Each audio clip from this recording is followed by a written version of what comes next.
ஆன்மீகம் இல்லாமல் ஜோதிடம் கிடையவே கிடையாது. ஆன்மீகம்தான் பிரதானம், அதற்கு அப்புறம்தான் ஜோதிடம். ஏன்னா ரெட்டி காரு எந்திருந்து இங்கே வர்றதுக்கு முன்னாடி சன்னிதானத்துக்கு காலில் விழுந்து அந்த விபூதியை இட்டுண்டு ஒரு தைரியத்தை வரவழிச்சுட்டு தான் இங்கே வந்து அவர் பேசினார். ஸோ அந்த விபூதி இடுவதே ஆன்மீகம்தான். அப்போ அவருக்கு அந்த விபூதி இட்டு கொண்டால் நான் தைரியமாக பேசிடுவேன், பாரதி ஸ்ரீதர் என்ன பேசுறது, நான் பேசுகிறேன் பாரு அப்படின்னு சொல்லிட்டு ரெட்டிகாருக்கு தைரியத்தை கொடுத்தது அந்த விபூதி தான் ஒன்று. ரெண்டாவது அவர் சொன்னார், நாத்திகவாதிகளும் எங்கள்கிட்ட வருவாங்க அப்படிங்கிறது. ஐயா ஒன்று நான் சொல்ல ஆசைப்படுறேன். ஆன்மீகம் என்பது வெறுன கோவிலுக்கு போய் ஸ்லோகம் சொல்லியோ மந்திரங்கள் சொல்லியோ சுவாமி கும்பிடுவதோ மட்டுமே ஆன்மீகம் கிடையாது. ஆன்மீகம் என்பது ஒரு மனிதனினுடைய வாழ்க்கைக்கு டிசிப்ளின் சொல்லி கொடுக்கும், ஒரு ஒழுக்கத்தை சொல்லி கொடுப்பது ஆன்மீகம் மட்டும்தான்.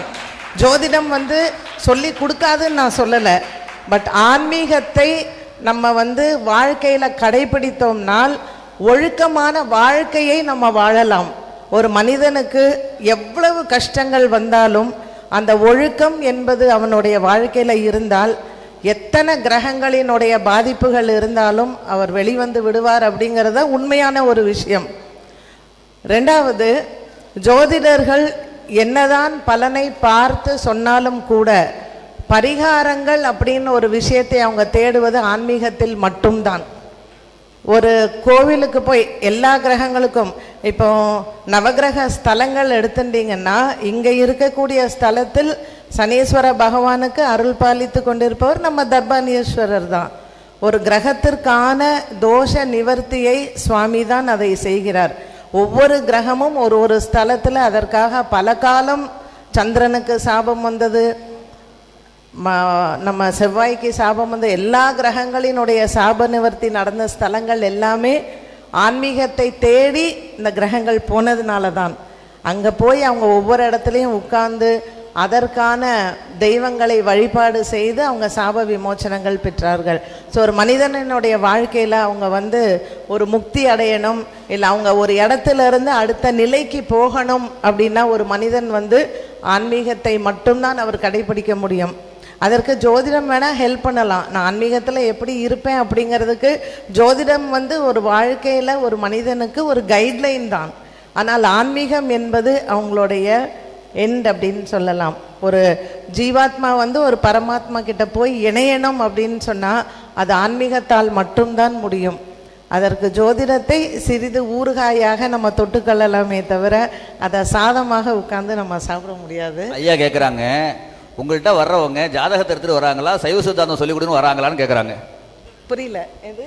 உங்கள்கிட்ட ஜாதகத்தை எடுத்துட்டு எதிர்காலம் எப்படி இருக்குன்னு வராங்களா, இல்லை சைவ சித்தாந்தத்தை எடுத்துட்டு 2020 என்ன சொல்லியிருக்கார் அப்படின்னு சொல்ல வராங்களான்னு கேட்குறாங்க. எதுக்கு உங்கள்கிட்ட மக்கள் நாடி வராங்கன்னு கேட்குறாங்க. நான் ரெண்டுமே சொல்லி தருவேன். யாருக்கு எது தேவையோ அதை சொல்லி தருவேன். அவங்க சைவ சித்தாந்தத்துக்கு நான் போக முடியுமான்னு கேட்டால் உனக்கு குரு நல்லா இருக்குப்பா நீ போன்னு சொல்லுவேன். அதுவே குரு நல்லா இல்லாதவங்க கேட்டால் நான் எப்படி சொல்ல முடியும்? அதனால் நான் உண்மையை மட்டும்தான் சொல்லுவேன். ஒரு ஜோதிடத்தில் அவங்களுக்கு கிரக நிலைகள் இருந்தால் அவங்க அதை எடுத்துக்கொள்ளலாம். என்ன சொல்லுங்க, நாமினேஷன் என்னைக்கு தாக்கல் பண்றது அப்படிங்கிறத பாலகிருஷ்ண ரெட்டி ஐயாட்ட தானே கேட்குறாங்க. ஆனால் என்கிட்ட கேட்கறது இல்லையே. அதனால நான் ஆன்மீகவாதிகளுக்கு நல்ல ஜோதிடராக இருக்கேன், ஆன்மீகவாதி இல்லாதவர்களுக்கு நான் ஜோதிடராக இருப்பது இல்லை. அதனால் ஆன்மீகத்தை எந்த ஒரு ஜோதிடர் எடுத்துக்கொள்கிறாரோ அவங்க வாழ்க்கையில் சக்ஸஸ்ஃபுல்லாக இருப்பாங்க. நீங்கள் ஜோதிடர்களுக்கு முன்னாடி அடைமொழி எல்லாம் பாருங்கள், அபிராமி வாக்கு பலிதம் சொல்பவர், இல்லைன்னா இந்த முருகன் அருளால் உள்ளவர், எல்லாருமே ஆன்மீகத்தில் இருக்கிற ஒரு அடைமொழியை போட்டு தான் அவங்க ஜோதிடர்னு போட்டுக்கிறாங்க.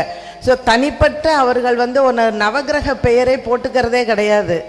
நான் செவ்வாய் வாக்கு பலிதம் சொல்லக்கூடிய ஜோதிடர்னு போடுறதில்ல, இல்லை சுக்கிரன் சொல்லக்கூடிய பலிதர்னு சொல்கிறதில்ல. அதற்கு அதிதேவதையான தெய்வங்களினுடைய நாமத்தில் தான் அவங்க ஜோதிடர்களுக்கான ஒரு பட்டத்தையும் அவங்க போட்டுக்கிறாங்க. துணி போட்டுக்கிட்டேங்கிற சனீஸ்வரன் அருள் வாக்கு ஜோதிடர்னு போட்டுக்கிட்டேங்கிற இங்க இருந்து சொல்லுவோம். அதான் போட்டுக்கோங்க. யார் பகவான் அருள் வாக்கு ஜோதிடர் போட்டுக்கிட்டோமே, இன்னையில இருந்து வேணா அதை போட்டுக்கலாம். இந்த விவாத மேடைக்கு பிறகு எதுங்க ஐயா?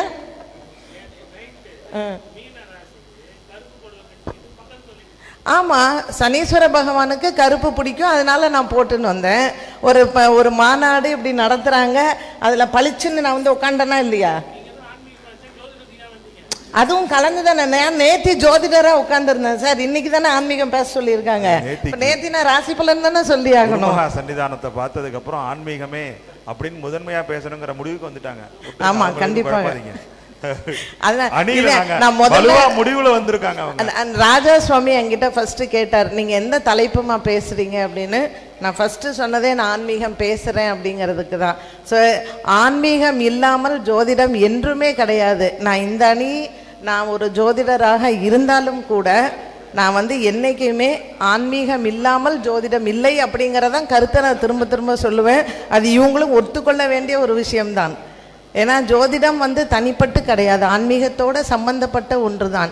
அண்ட் ரெட்டிகாரோ, எத்தனையோ நாத்திகவாதிகள் பின்னாடி ஆன்மீகத்துக்கு வந்தவர்கள் நிறைய பேர் இருக்காங்க. நான் அப்புறம் உங்களுக்கு லிஸ்ட்டு தரேன். நாத்திகவாதிகள் நிறைய பேர், அதுக்கப்புறம் மாறி இருக்கிறவங்க எத்தனையோ பேர் நம்ம இன்னைக்கு பார்க்கலாம். ஒரு மனிதனினுடைய வாழ்க்கையில் நிம்மதியை தருவது ஆன்மீகம் மட்டும்தான்.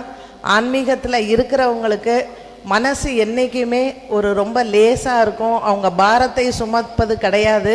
ஏன்னா எல்லாத்தையுமே சுவாமியின் திருவடியில் விட்டுறாங்க.